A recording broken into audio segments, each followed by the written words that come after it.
Thank you all for being here through today's sessions. Hopefully that we've been coming up with some ideas and some thoughts and on the good feedback we've had. We break up our summit every year into 2 days, Friday and Saturday. And the first day we call it Coalition Day. And on the Saturday we call it Open Government Day. And so on Friday, we have some hybrid sessions in here, but one thing we want to focus on is the support of our state coalitions, our state organizations, in terms of working with them, providing them with important information that help them do a better job being state coalitions. And certainly with any organization, certainly with nonprofits, the challenge is sustainability, fundraising. A lot of our organizations, as well as NFOIC, in that we have relied on a lot of traditional revenue sources that have changed over the last decade. And so there's a need to start to look for other opportunities out there. And we have a great panel that's going to talk a little bit about this today. I'm going to let Michael Reitz introduce the panelists here, but I just want to introduce Michael. Michael is a vice president with the Mackinac Public Policy Institute. He also happens to be the president of the Michigan Coalition for Open Government. He wears a couple of hats, both of them development for both organizations, but Michael is going to share some personal observations as well, and we have a really good group of panelists here to talk. So Michael, I will let you introduce your speakers. Great.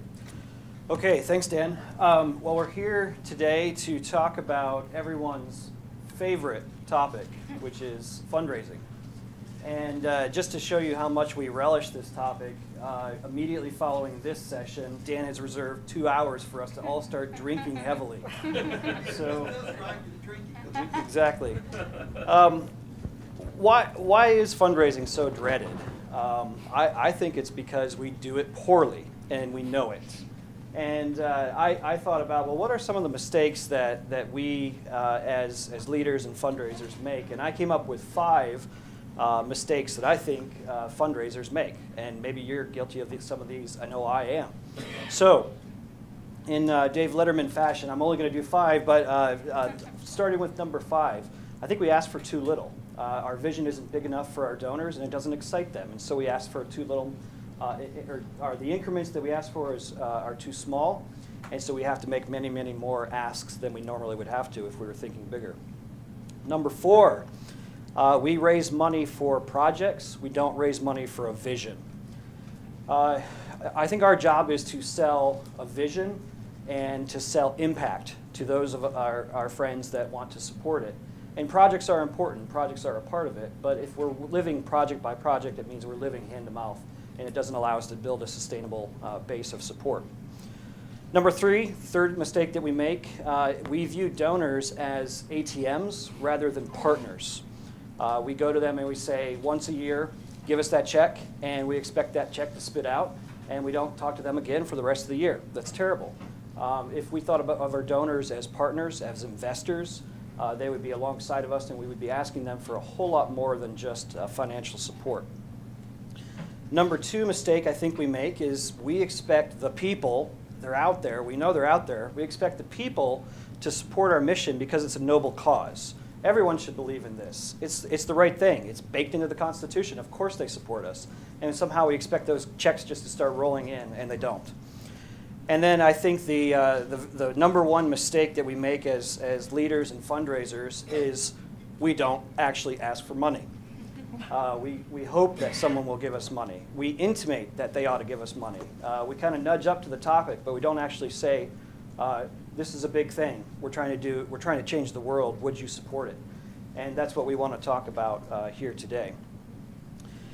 To help us avoid these mistakes, Dan's put together a terrific panel, and I am going to introduce them now. Lisa Rosenberg is immediately to my left. She is the executive director of OpenTheGovernment, and she has decades of public policy experience in both domestic and global issues. She took the helm of OpenTheGovernment in March of 2017, so she's kind of in that white knuckle phase still. And she leads the coalition of organizations working on transparency and accountability. She's also held roles with Senator John Kerry and with the Senate Government Affairs Committee, and she's a graduate of Tulane and the George Washington University School of Law. Sarah Ruger leads the Free Expression Initiative at the Charles Koch Institute, in Arlington, Virginia, and she advocates there for free speech and civility in public discourse. She's held roles with the Institute for Humane Studies and also graduated from Belmont University right here in Nashville, so welcome home. And Sarah actually is going to talk to us from the donor of a supporter. Her role, part of her role is to award grants to organizations that come to her, so she can give us incredible insight into the mindset of a supporter. So thank you. We're going to hear from each of them briefly, and then we're going to go immediately to your questions because we think that's the most interesting part of this presentation. So kick us off, Lisa. Okay, well, thank you.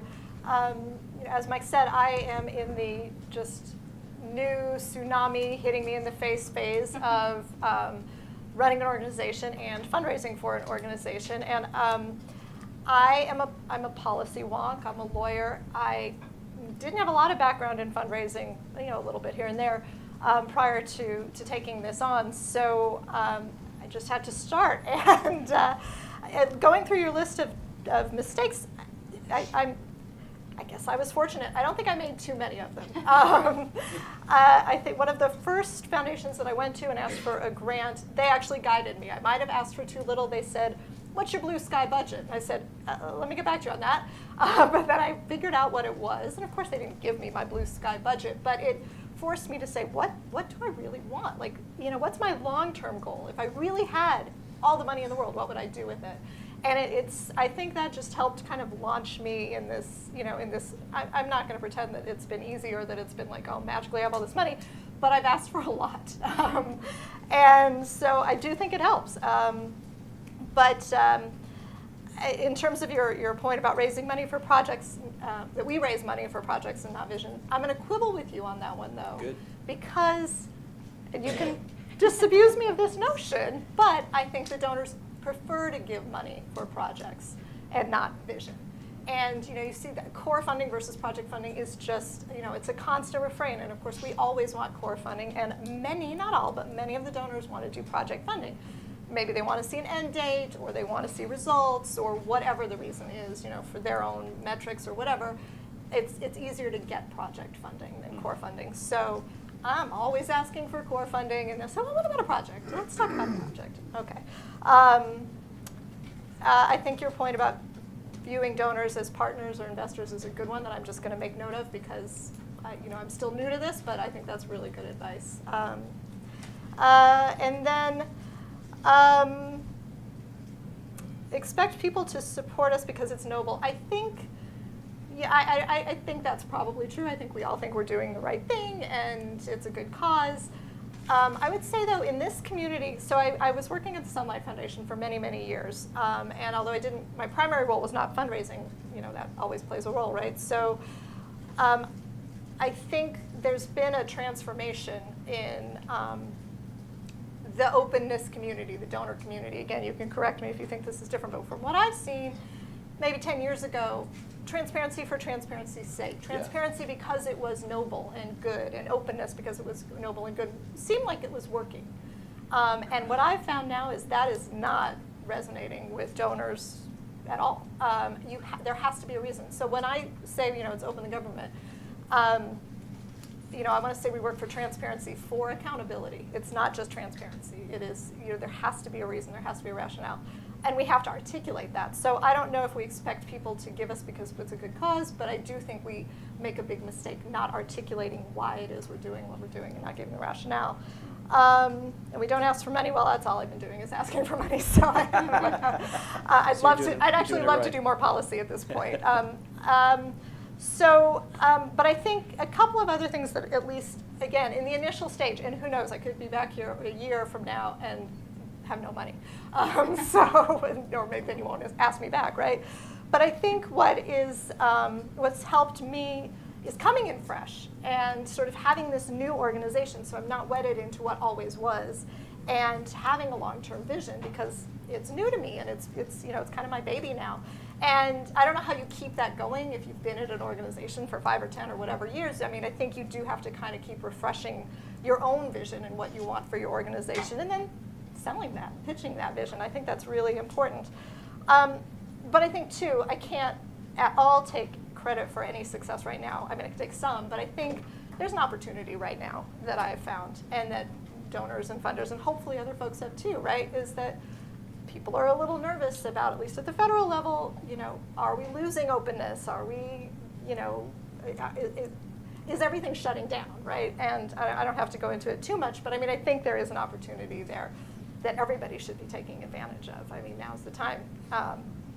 So, I mean, and then I think the other thing that everybody needs to figure out, it's a crowded space. I mean, you can look at the people in this room, everybody's kind of going for the same donors and the same funding and have more or less the same missions. So it's really important to figure out kind of how you can fill a gap that is different than what everybody else is doing, or what makes you unique. So in our case, in OpenTheGovernment's case, I think what makes us special and unique is that we are a coalition of 100 nonpartisan partners who are all in this space. And little plug, if you're not already a partner of OpenTheGovernment, I urge you to do so, because we want to work with our partners. We want to amplify your voice and the voices of our partners. But I'm not saying that really just to plug my organization. I am saying it because I truly believe that is what makes us different in this space. And I think that that's a really important, an important point.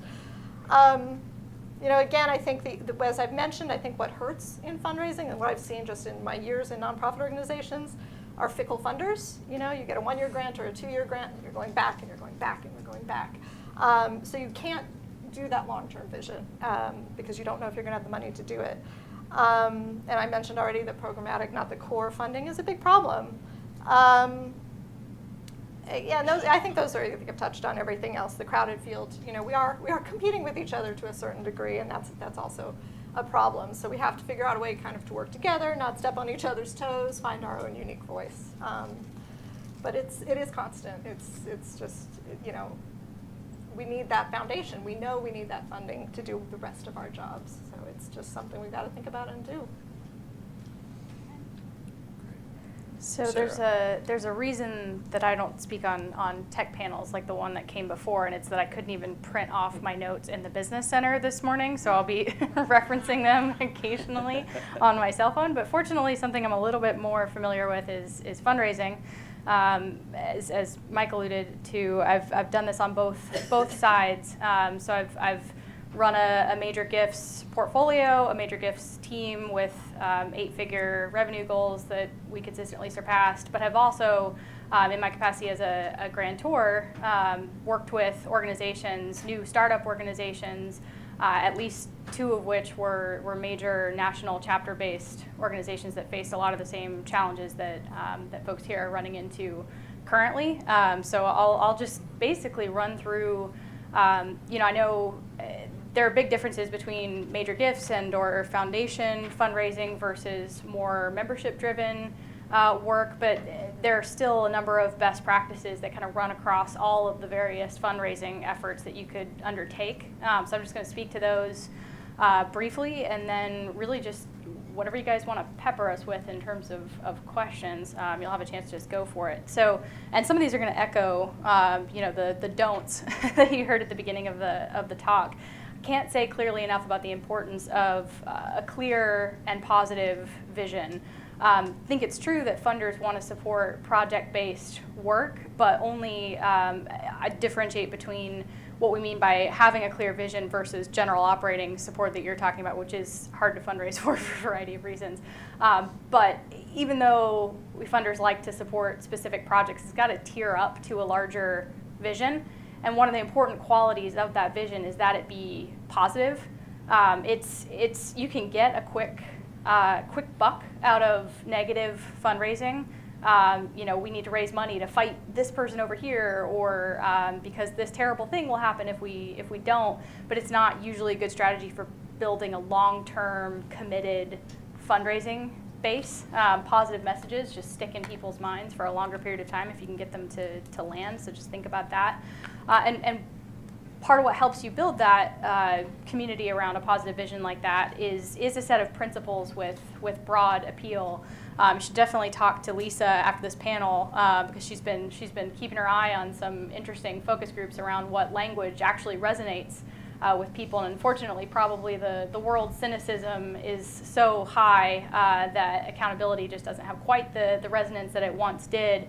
But that doesn't mean there's not still an opportunity to, in your messaging and in your communications, appeal to principles that matter to people, whether it's ensuring that we have a free flow of knowledge so that the next generation has an opportunity to seek truth, or whether it's a call to founding principles, if that's a resonance in your community. Find those big ideas to attach yourself to, if nothing else, because if you make your cause about a particular hero or villain or short-term moment in the national conversation, your relevance is only as lasting as that person or that moment is. And you guys are a long-term capability, or should be, so you don't want to live or die by the news cycle.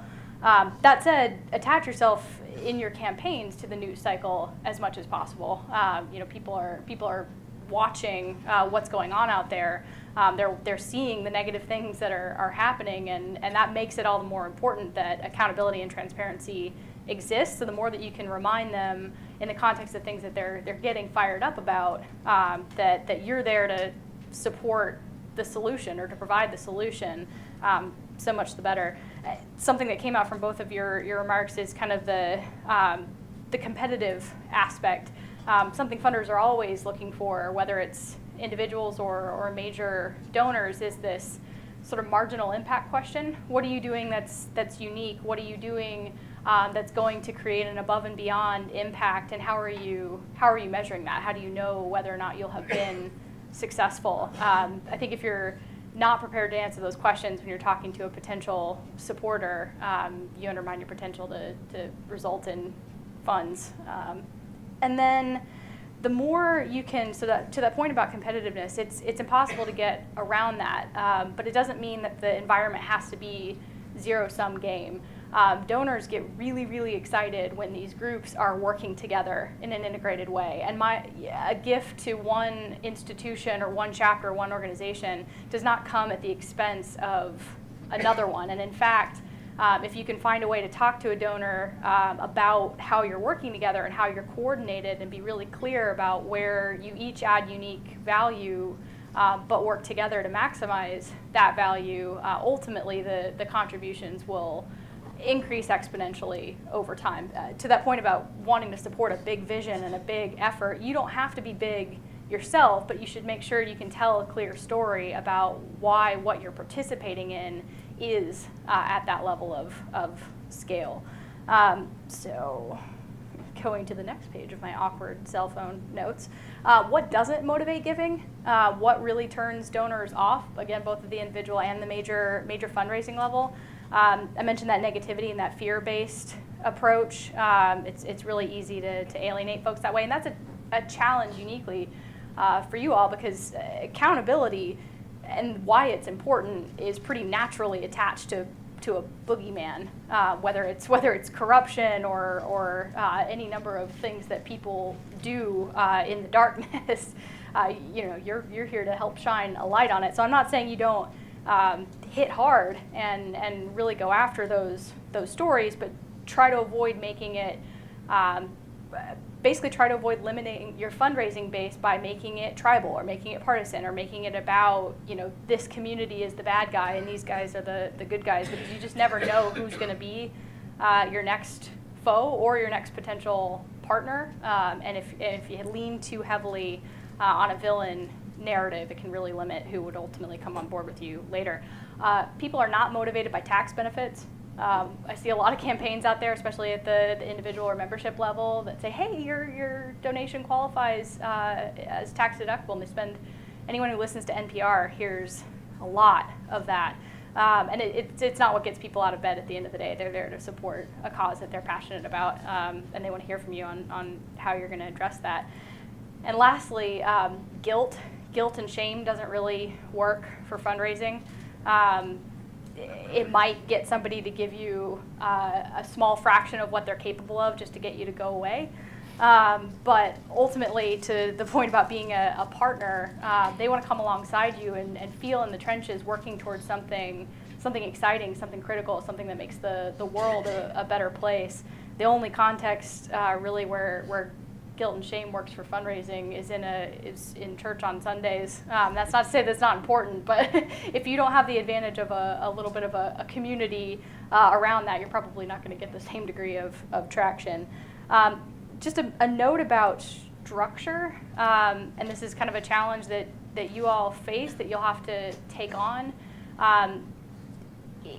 Generally, it's better from a fundraising standpoint to be a part of a national group and to figure out as much as possible how to drive fundraising through that vehicle. But that doesn't mean that it's the national headquarters responsibility to close that gap. There's a lot that the individual coalitions and or chapters can do to support those efforts. And my last point before turning it over to questions is that what you can do to support is to help make clear what the gaps are and what your organization's role is in meeting those gaps. And what I mean by that is that fundraising, a lot of people, it's a challenge, but ultimately it's just a means to an end. And when people are having challenges of fundraising, it's usually actually fundamentally a challenge of vision and of priorities. So I would encourage everyone here to think back to that night report that was discussed at the beginning of this convening. There are some pretty major gaps identified there in terms of state legislation that could help promote or at least reduce the costs of transparency. There are educational challenges. Which of those are you best placed to address? What are the capabilities that are necessary for overcoming those hurdles, and where is NFOIC and or a particular coalition best positioned to address that? Can you tell a story around where you are most capable of driving results on this issue on the margins? If you can't tell that story, it's a strategy and vision challenge, not a fundraising challenge, because as soon as you can tell that story, the resources are there or will be there. So I have a number of questions for all of you in terms of that and what kind of what role you think you could play. But we can either catch up on that later or here if there's not a lot of questions from the audience. But we wanted to kick it over to you guys as much as possible to just basically ask anything other than, hey, where is that grant that we wanted from you guys? Yeah, it's a no solicitation zone right now. We're going to go to your questions in a minute, but I'm going to grab the first one. I would love to hear a story from each of you of a partnership that you did achieve with a supporter that went beyond just a check, although I'm sure a check was involved, where they really gave you their heart and network and what that looked like. And as you're thinking about that, I had an interesting experience this summer where I was on the other end of the fundraising experience. Some friends of mine decided they were going to change their lives, move to Syria, and join an agency and help out with the refugee crisis there. So really, really admirable thing for them to do. And I knew they needed money, and so we took them out to lunch, and we promised to support their work. And it was a small amount, less than 1% of what they needed. But at the very end of it, the wife said to me, well, thank you so much for your support. What advice do you have for us? And that question buried itself in my head. And about 2 weeks later, I realized I have advice for them. I know how to. I know a little bit about raising money, and I know that's their number one need right now. And so I spent about 3 hours with them over a Saturday, coaching them on how to get in front of people and how to make a pitch, and there was great pride in my family when they hit their mark of needed support a couple weeks ago.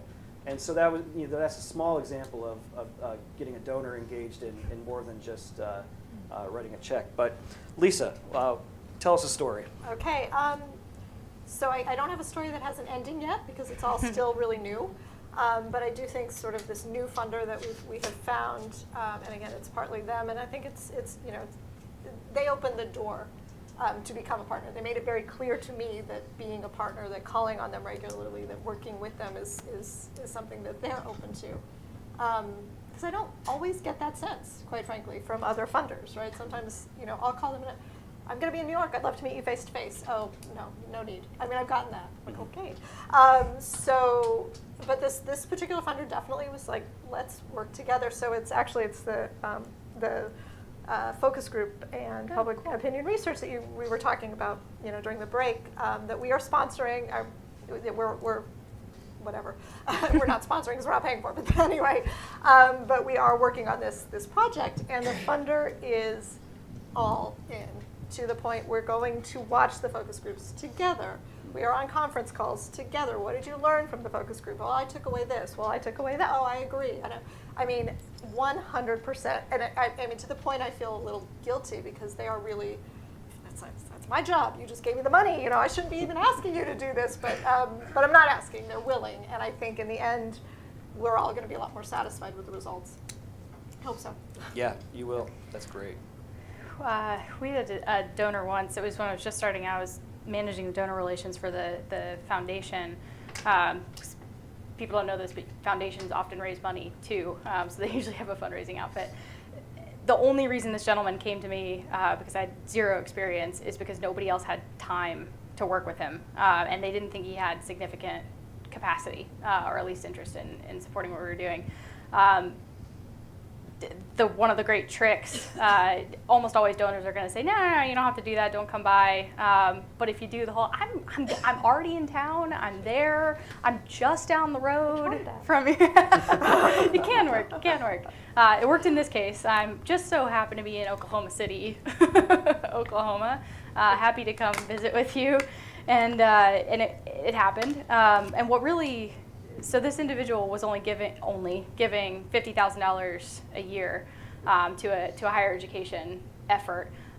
Sat down, talked with him, learned that he was passionate about a number of principles that went beyond just an attachment to this particular school. We had thought he was just giving there because his wife went there. But it turns out he's really connected to the issues that were being explored. So we set up this visit for him and his wife to go travel to this university, and we had them join in a number of the classes that were there and actually speak with some of the students who were being supported through the program, and really just get a lot of that might not be replicable in the sense that it's in a university context, but that's not the part that matters. The part that matters is the fact that they then had faces to connect to the project. The project was now about those students and about that teacher and about that moment that they felt when they were in the classroom and saw the learning happening. That gift grew to a 6-figure commitment and eventually a 7 and then eventually an 8-figure commitment to initially the university and then to the free expression cause more broadly, because that's what the university was exploring. So the more we were able to engage him in those personal experiences with the folks on the ground, but also attach to this broader conversation around free expression and why the free flow of knowledge in society matters to his grandkids' generation, the more he was willing to part with his legacy resources. That's great. Yeah. Thank you. Okay, we're going to go to your questions. We've got a microphone coming your way, sir.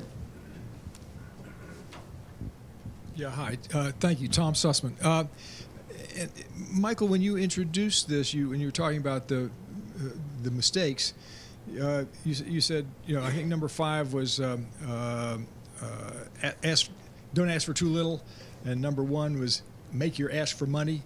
And then the story you told, which resonated with me, was the person you were helping got more from the advice than they got from your pocketbook. And that reminded me of probably a decade or more ago when I was with a small foundation. Is we were being coached by a development expert who said something that stuck with me, and I want you to try to, all three of you, try to figure out how that works. And that is, when you ask for money, you get advice. When you ask for advice, you ultimately will get more money. And now maybe that just doesn't work with Koch, Omidger, Knight, Soros, the big foundations that have. Oh, it works. Well, okay, but I mean, but. Oh, well, all right, explain, because I'm really curious about how the two fit together, because in your case, Michael, asking for advice was an afterthought. You'd already made a commitment. And you're suggesting that maybe you could start that way. Well, I don't know if Go you ahead. it works for a lot of reasons. The more a donor can gain insight into what you're grappling with, the more they get an opportunity to see how strategically you're thinking about growing your impact. It's a great way to show that you have knowledge on an issue and that you have a plan, particularly if I would recommend you be a little bit savvy about it and not have the advice solicitation be something to the effect of, what are we doing here and why do we exist? but something along the lines of, we have this broader vision, we want to build a campaign that achieves X. You are an organization that has funded campaigns of that sort. What learnings have you gained from doing that in other policy contexts? That just shows that you're seeking knowledge so that you can be an efficient steward of the resources that you're ultimately asking for. And on the flip side, partners who, potential grantees who don't ask those kinds of questions and show up to a meeting acting as though they have all of the answers to all of the questions, that's a major red flag for a funder. Humility and seeking knowledge from experts is a vital quality in any grantee. Thoughts to add? I think it goes to what you said about this partnership idea. And again, being relatively new to this, kind of not knowing any better one way or the other, you go in and you feel like, I should have all the answers because you're giving me all this money and I better know what I'm doing with it. So it's really helpful for me to hear that as well. It can be another tactic too for getting your foot in the door. It's easy to turn down a request when you know somebody's just going to walk in and give you money. Like, you get a lot of those, not like you like doing it, but you get so many of those requests, it's just kind of hard to deal with them. When somebody asks you for help, when they say, hey, can you help me work through this challenge that I'm experiencing that's attached to a cause that they care about, it's just a much more human request, and it cuts through the noise in a lot of ways. Of all of the funding solicitations. So it can get you at that table into a conversation that you can then conclude with a solicitation for support. Yeah, I would agree. I think that truism is true, but it can be an artifice too. And so the authenticity of your request for advice has to be there. Yeah. If it's just a ploy, and then you quickly shift to, okay, now that I've heard your advice and I actually didn't write any of it down, and now I'm going to put a number in front of you. That's a mistake. It really comes down to, I think, a relationship. A lot of the investors and donors that I'm able to talk to have built something. They've run a business. They've managed a nonprofit. They've done something in their community, and they're very proud of it. And the more you know about that, the more specific you can make your request for advice. I was telling Sarah before we just started here. In my day job, running a policy organization, once a year we take our team away from the office and we have a multi-day staff retreat, and we use it to kind of zoom out and look at the big picture. And last year we stumbled on an idea. We invited a couple of donors to come and visit us in the middle of the staff retreat, and we spent a session with them much like this where they just talked about their motivations for giving and why they supported our organization and what other organizations they supported. And it was kind of like that. It was kind of like asking for their advice, but we were really asking them to share their philanthropic vision with us. So when you can find those opportunities to make it a really sincere engagement or interaction, I think it's a really good one. Yes, sir. Hi, Justin Silverman with the New England First Amendment Coalition. Thanks for being here. I need advice. I need help. And it really comes down to, as you mentioned, the relationships. My organization, we've been successful in that we've maintained strong relationships with our large donors throughout the year, throughout the years. But where we really need help and where I could use your advice is on how to establish new relationships with large donors, donors that we don't have any connection with. No one on our board can provide an easy introduction. They're just the name of a foundation, an individual, a family, someone that we know has some common interests and could be supportive, but we don't have any in. We don't have an opportunity yet to share our vision. So how would you suggest we go about creating that opportunity so we can share our vision, our mission, and what we're trying to accomplish as an organization? Yeah, a couple things. One, if you find that you're running into that more often than not, you might. I've encountered a lot of organizations that have boards that were built out of expertise on the issues or the subjects, but not necessarily people who actually have the deep pockets to fund or to bring the organization into a place of sustainability. So over time, think about shifting your boards to have a better balance between folks who have knowledge on the ground and the folks who are actually funding it. That's part of the solution around the general operating challenge, that you're not having to hustle to get your baseline budget raised every year. You've got some core of folks who are committed to your key capabilities and are making sure that gets funded each year so you can focus on the areas of growth or the fire drills. And then the other is to that kind of point about the bigger vision and integration. Donors always, especially major level funders, are looking at issues as an ecosystem. They're really looking at how these various operations work with each other to achieve a bigger picture. So the more you can attach what you're doing, all this stuff is publicly available. Go to, you can see all of the 990s of the major foundations in particular, and you can check out a lot of these organizations and see where their funding's coming from. Look at who your target is supporting, and then reach out and let them know why your work is critical to that other organization that they're already giving money to. The ideal way to do it, although this can be hard to overcome in a competitive environment, is to go to that organization, that partner, that person who's with you on the ground in these issues and say, hey, we're working on this campaign together. Can you introduce me to this donor? Let's pitch him or her together on this bigger vision for growth that will financially benefit both of our organizations. The more you can join up with organizations that already have existing fundraising bases, whether it's watchdog groups at the state level, state think tanks, state civil liberties organizations, others who have reason to care about your causes, the more successful you'll be long term.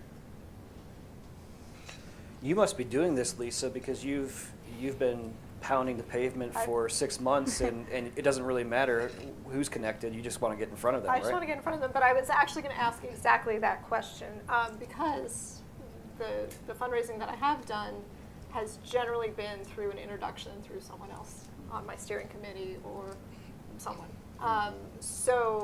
But I agree with you, and there's a list of foundations that I look at. They should be funding me. They should be funding me. They should be funding me. And yet, getting in the door with them, I haven't yet figured out how to do. One of the other approaches is, well, definitely to go via the other organizations that they support, but also just don't email the CEO or the president of the foundation. Don't email the general inbox for a large enterprise like that. Most of these organizations, the various, say, mid-level manager type folks, you can find their information. I've seen people just unintentionally hit the black box when they email. If they email Mr. Koch over in Wichita, they're not going to get the same level of responsiveness as if they look up my email, the Director of Free Expression, and say, hey, I'm working on this project that's really important to the flow of knowledge in society. And I'm going to respond to every single one of those emails that I get, even if it's just this isn't in our wheelhouse and here's why. So just go find the person who's actually eating, sleeping, and breathing this stuff day in and day out, the real human being, and try to approach them. Yeah, conferences like this one in your own region can be helpful as well. A lot of people, I met a program officer for a foundation that I wanted to get in front of at a conference. Yep. That was designed around a topic I was working on, and I just asked that person kind of out of curiosity. I thought that this foundation was walled off to us. I said, how would I get in front of a decision maker? Do I need to apply straight through your web portal? And he said, no, that's not how anybody does it. If you really want to get supported, you need to talk to me, and I'll introduce you to him. and that's the way it worked. Question in the back. Or, sorry, the mic's right here. Yeah. We'll go to you next. Thank you very much. At our organization in Louisiana, I'm fortunate enough to have a development officer, and the development officer is always reminding me of the golden rule. And you all know what the golden rule is. Whoever has the gold makes the rules. and I think that applies to, the sort of lessons that you're talking about, because, Mike, you had a great list of generalities, and I think the generalities you had, I think were terrific. But you really do have to focus in, I think, on what that individual donor is and what their culture is. And you find that, there are some companies who just want to brand themselves with you and support your luncheon, and they don't want to do a project. And there are some that just want to do projects. And a lot of the big grant-making organizations, and even the corporations, they're constantly reevaluating themselves as to what their mission is, just like your organization is doing that. These grant-making organizations are always reevaluating where they want to go, having their own strategic planning, and you have to kind of stay up with that and stay in sync with that to figure out, what it is they're going to do. Now, after saying that, I think you have to be careful about not practicing mission creep, where you have a grant maker who probably is willing to give you money to do the thing that they want to do for their strategic plan, but if it doesn't line up with what you're doing, you're basically creating a whole new job for yourself. So you have to kind of balance that out. But maybe a question to throw back to y'all to really think about is a few things. One, haven't really talked about endowments and matching grants. We've had a lot of luck with endowments that have been terrific for us.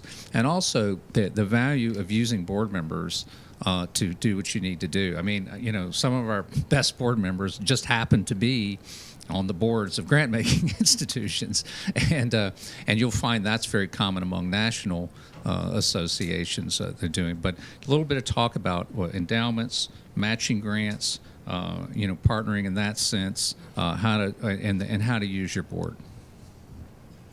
Sarah, do you want to talk about endowments? Is that something you've encountered? Yes, but it's the ideal for any given organization for a lot of reasons, but also a lot of major funders and or foundations, as a rule, won't do them. We're one of them, and that's because of the mission creep potential, and just how, especially with newer and or startup mode organizations, how often things just kind of wildly go off in another direction from where they started out. So you could be creating more of a hill than you want to climb by approaching somebody with an endowment. To your point, actually, about mission creep and to this community as a whole, something that can help with that is to kind of, and I don't know Dan would be the right person to tell you the mechanism by which you can do this, but to set a set of national level priorities that get at a number of the issues that you're running into at the state level pretty consistently. I don't know what those might be, but for every coalition of coalitions or chapter-based organization that I found, there's usually 2 to 3 things that would help everybody if they got funding for those priorities. Or there are 2 to 3 major campaigns that tie together the various state chapter groups, and those kinds of campaigns are a lot easier to raise multi-year funding for than any individual chapter might find success in gaining. So I know a lot of foundations who would get excited about supporting a multi-year effort to shift some of these state policies to make it easier for you all to access information, or make it less costly, or allow you to recoup the costs of pursuing these requests. Most of those donors aren't going to give an endowment or a major gift to any particular state coalition, but if you can come together and create those priorities and be a part of a larger whole, you've got a shot at that kind of more permanent funding. I don't know if that actually answered your question, but. Yeah, I'll just mention one thing. When I think of endowments, I think of just one big purse from one place. In fact, I want it to be widely spread out in a lot of places, and that is one place that can be successful. And definitely matching, any sort of matching structure is helpful for the organization, but also very compelling for the donors. Especially on issues like this, you have an opportunity to demonstrate that it is an issue that can and should cross philosophical and or ideological lines. So if you can get funders to come together across the spectrum to demonstrate something like that, it can build up a lot of energy. Any thoughts? I wish I had thoughts on endowments. I don't. I don't work with any endowments, so I don't have anything to add there. Dan, where are we going next? Oh, right here. Yes, sir. Thanks. Paul Monies with FY Oklahoma. Just wanted to get to the nitty gritty of like actually physically asking in person for money. I mean, I'm a full-time journalist, but I'm FOI board president this year.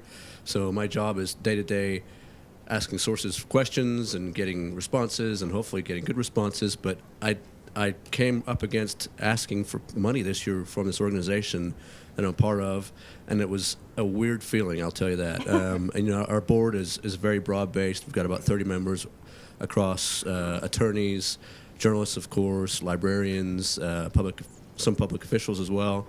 But none of us are really fundraisers. And so, you know, the board process it's always the 3 W's. You're there to work, offer wisdom, or have a big wallet. We don't have the wallet size on that. We've got lots of wisdom. We've got lots of people who work hard. But do you have any advice on just kind of having some board education among our groups to say, this is how you ask your people for money? Because, you know, they have a wide variety of professional obligations and experiences, but it's still hard, I think, unless it's like your full-time job or if you're a politician, you're used to asking for money, I'm sure. But for me, physically, as a journalist, just to ask people for money, because it's never been anything in my wheelhouse before. How did you get over it? I had never to. My survival and the survival of my staff depended on it. So, you know, you don't have a choice. No, it's really hard. It's really, really hard.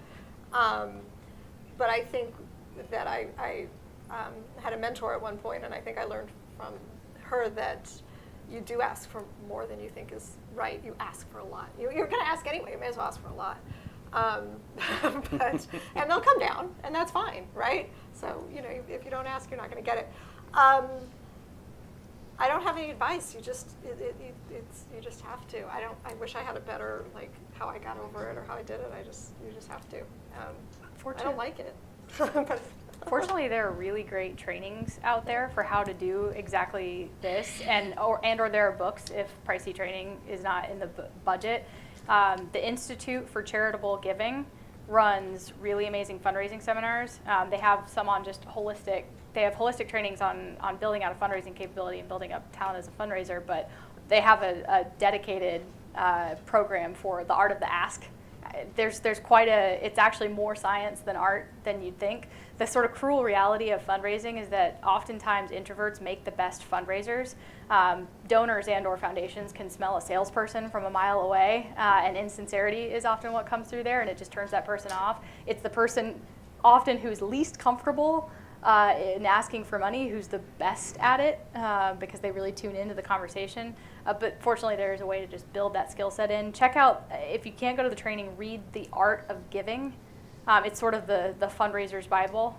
It is the go-to how-to for doing this sort of things. But in general,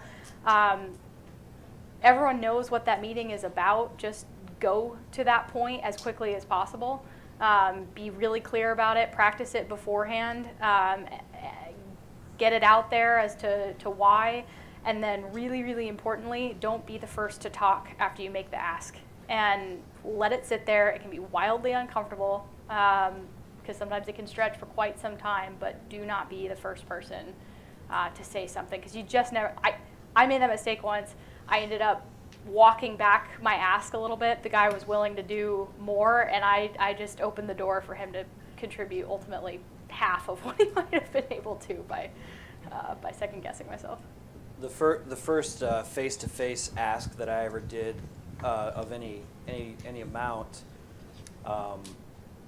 we were going to the living room of a gentleman who had been supporting us at about $100 a year for a number of years.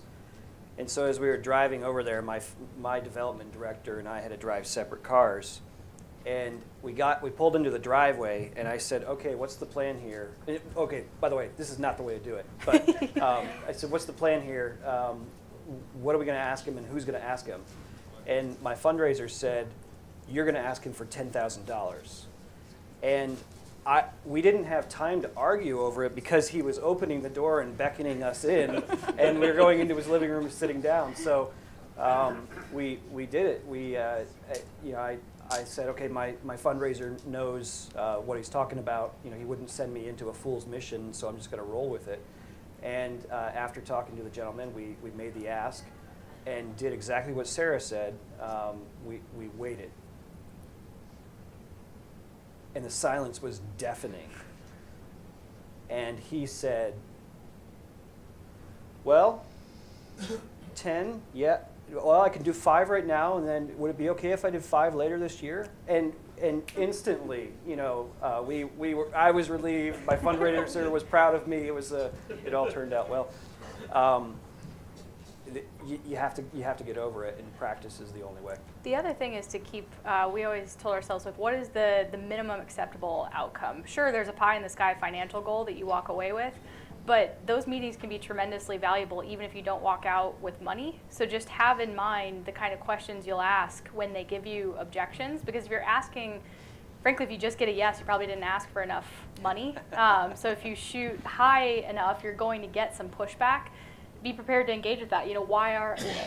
Sometimes it's literally just they need to disperse the money over time. Sometimes it's because they have some real concern with your organization, your priorities, and you can address those by asking questions. So just maybe your minimum acceptable outcome is just that you better understand that person's giving priorities and the makeup of his or her portfolio, and that's a win that can lead you back to a more successful ask in the future. Couple of I just had one other thought that might be helpful here. There are questions that you can ask that aren't where you're not directly asking the donor for a gift that he could say yes or no to. It might sound something like, what's the largest gift you've ever given? And what was it for? Donors love to talk about how they're generous. They do it because they're passionate about it. And then a follow-up could be, what would it take for us to get up into that region? Or what would it take for us to be in your top 3? Or to throw out an amount, what would we have to do to get you excited about a $5,000 gift? Those things feel less threatening, even though you're putting a number on the table, and it starts the conversation. Mm-hmm. Can I add something to the same question? Yes, sir. I'm a recovering journalist, so I can identify with what he's dealing with. And it depends on the structure of your organization. But if you have a board that has people on it that are not journalists, you ought to have either your chairman or a development a sort of development chair person, who can help you do some of this. And you can go into these meetings in which you're the guy presenting the vision and the substance and all the reasons why you're such a great organization to do, and then the board member does the ask. And it's just like you say, you get into these questions, who's going to do the ask? But if you have people on your board structure who can do that for you, it can sometimes be a good formula, depending on how your particular outfit is structured. The makeup of the meeting matters a lot. The other compelling piece to prep that's really helpful going in, have individual stories at the ready. Be able to tell a story in terms of individual human impact as to why your work matters, and generally have somebody in there who represents kind of a leadership perspective, who's often going to make the solicitation, and have a knowledgeable person who's deeply tied to the actual practice of the business. Doesn't even have to be a staff member. It could be a volunteer who's engaged in your work. It could be a journalist who's benefited tremendously from what you provide. The other point is the meeting matters a lot in terms of the participants from the donor side. I can't tell you how many times I've walked into a meeting with a donor only to find out, oh, I really need my wife here to make this decision, or vice versa. Get ahead of that, make sure the right people are in the room to actually make the financial decision on the spot. One more question? Yep. I don't have, so let's take one more question. Before we forget it. Yeah, Okay, so we got time for one more question. This is somewhat of a follow-up question. So what do you think is the most effective kind of communication with a donor once they've given? How often should it be? What's the sort of appropriate level of contact that you should have? And this is an issue for organizations here because we're small. We don't have, people who can, do a lot. So if you had to make list the 2 or 3 things that you should do and how often? Lisa. Well, I actually asked the donors because I didn't know. So, if I got a grant, what do you want to hear from me? How often do you want to hear from me? Do you want emails? Do you want our newsletter? Do you want phone calls? What do you want? And they'll tell you. Now, that is a little more challenging with this whole trying to partner up with a donor, because some of them will say, I don't want to hear from you until next year. But most of them, have said, they'll give you a clue, and then the ones that, like the one that I was saying, that were really kind of more partnered, that was very obvious that we were going to have that relationship. Others that had given to my organization regularly for years, well before I was ever on board, they really are happy with just a year, or just, once a year, or a couple times a year, or just if something big happens. But I just asked. And then I make a little note of, I have a chart. I'm like, okay, they want to hear they want emails, they want phone calls, they don't want anything.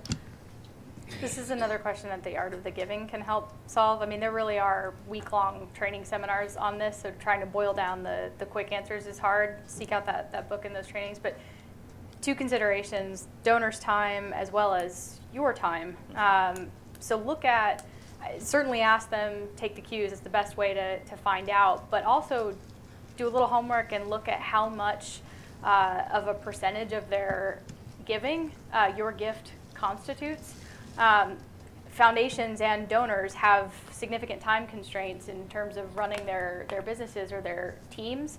And just coming from the foundation perspective, or my team literally we're not going to be able to spend a huge chunk of time on a grant that constitutes 0.1% of our total portfolio. And often that's kind of the expectation coming from the grantee, and it can just create a little bit of a distance in between. At least make sure that you're not asking for time that is not commensurate with the results that you're driving. If you're having just knock it out of the park kind of year with results, most folks will be happy to hear from you. But you just don't want to tip into that realm of being a drain on resources, particularly when those resources are being diverted away from other organizations who are also doing good work in the space. But then the other consideration is very much your time. And that's what that kind of, there's a whole system to fundraising called moves management that I would encourage everybody to brush up on. It really is pretty formulaic and scientific, and one of the things it helps you do is prioritize your time and really make sure that you're focusing your energies on those donors, that small 5 to 10% of the prospects in your network that have the most potential to give transformationally to your cause. You don't want to be, no one here wants to be chasing down a donor who's never going to give, or is only after all of your efforts going to give an amount that doesn't take you to the next level. And there are pretty easy ways to tell the difference between the two. So look up the moves management system, and that'll help. Well, thank you, everyone, and let's thank the panelists for their time.